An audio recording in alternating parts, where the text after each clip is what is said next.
You ever wake up one day, look around at your life, and realize you're more branded than human?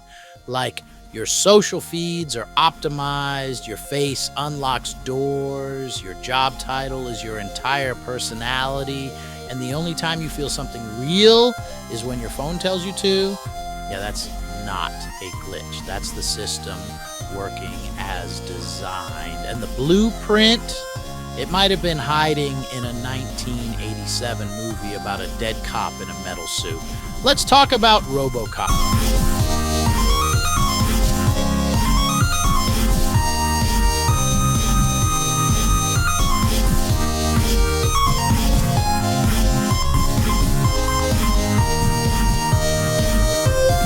A film that looked like an action flick, felt like a sci fi flick, and turned out to be a user manual for surviving the future we actually built. Alex Murphy is a man, a father, a cop, and then very quickly he becomes a body, a product, a salvageable asset.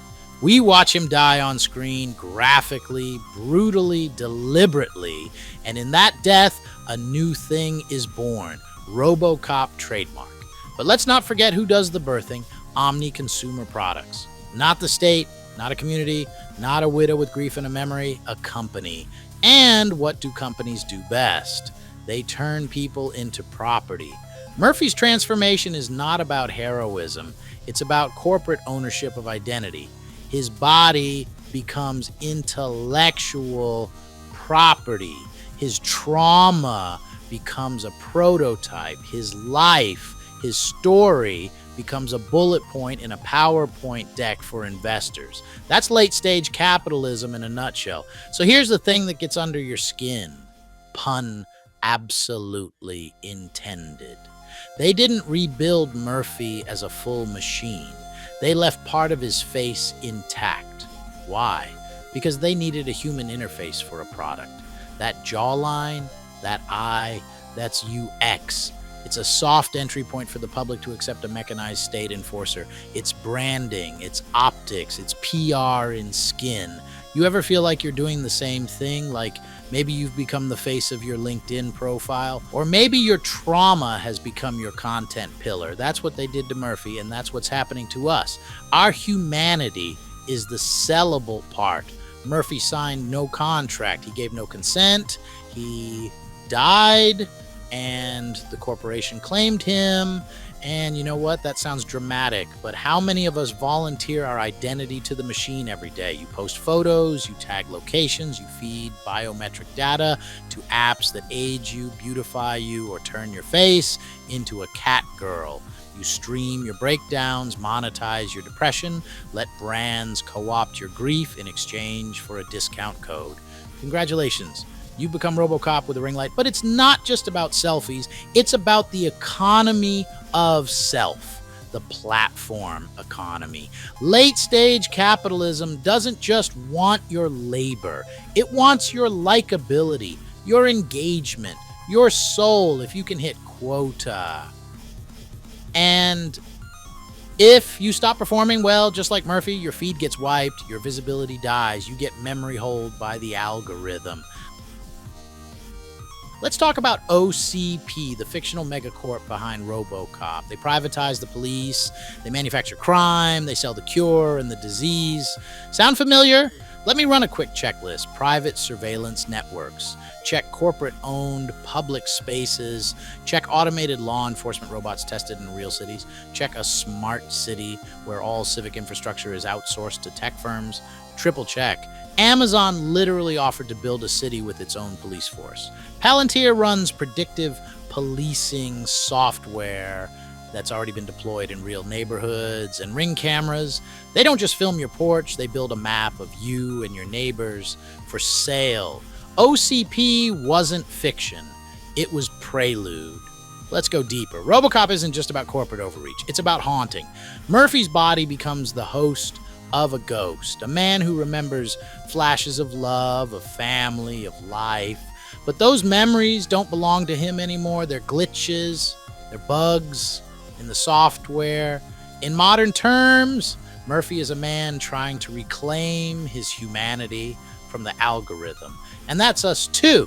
When your identity is filtered, branded, monetized. Who are you really? You scroll through old photos of yourself and don't recognize the person. You talk like your TikTok bio. You cry and then crop it to fit the aspect ratio. We're haunted by our own performance. And no matter how many likes we get, something in us knows we've been edited. Here's the dark twist. We didn't just miss the point of Robocop. We licensed it. They turned it into action figures, Saturday morning cartoons, video games. There are literal lunchboxes celebrating a man whose soul was surgically removed and replaced with a corporate mission statement. And it never stopped. Joker became a Halloween costume. BoJack Horseman got co-opted by people who missed the existential message. The Squid Game jumpsuit became a trending outfit, while Netflix started real-world reality shows based on it. Our pain is content. Our critique becomes commodity. Your burnout, monetize it. Your therapy, stream it. Your authenticity, aesthetically curated and algorithm approved. Robocop didn't predict this. It screamed about it, and we put the scream on a t-shirt. Let me ask you something. Do you own yourself? No, seriously. Do you own your face, your voice, your words, your name? Because if you're on YouTube, TikTok, Spotify, Instagram, OnlyFans, Twitter, X, there's a decent chance you've already signed away rights to all of that. Your likeness can be used for ads. Your image can be deep-faked into brand content. Your voice can be cloned, sold, or automated. You're a subscription service, a feed, a set of content deliverables. And the worst part, you probably agreed to it because the terms of service were 47 pages long and written in legal Esperanto. You think privatizing your job was bad? Wait till they privatize your citizenship. We're heading towards something people are calling the network state.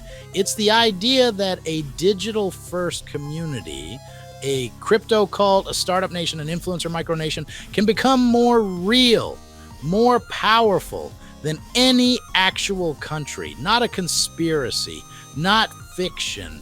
It's happening. You've got Silicon Valley billionaires trying to buy Pacific Islands, tech bros building intentional communities with names like Praxis or Zuzalu or Tolosa, whole online tribes bound not by borders, but by brands.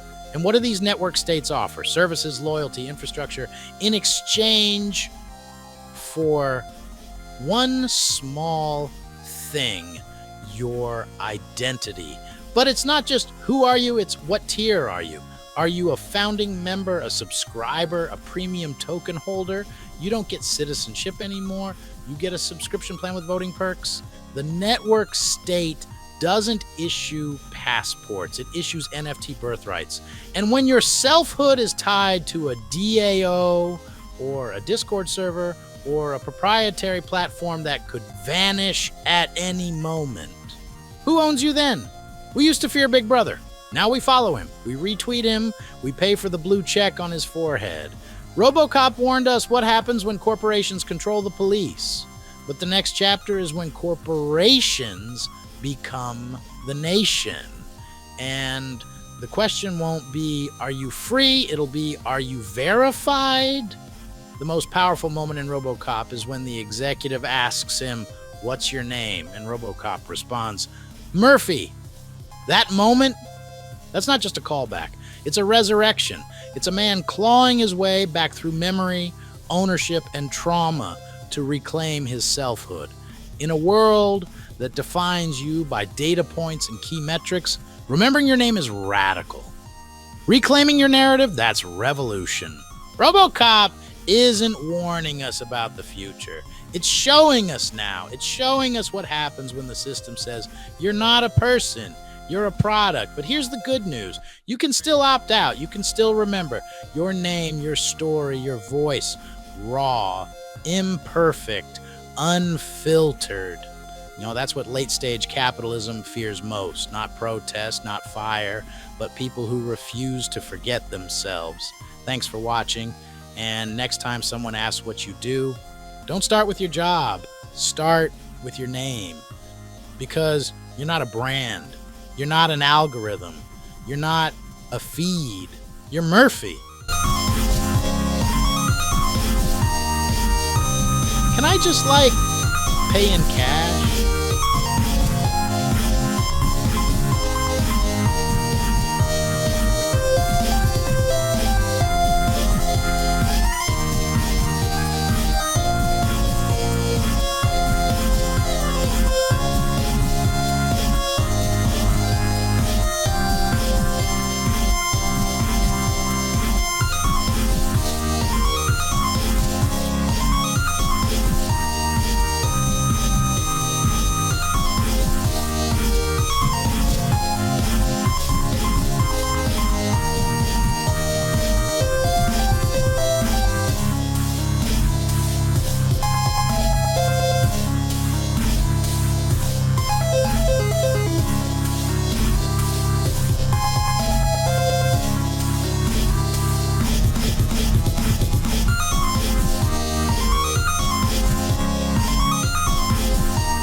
Bitches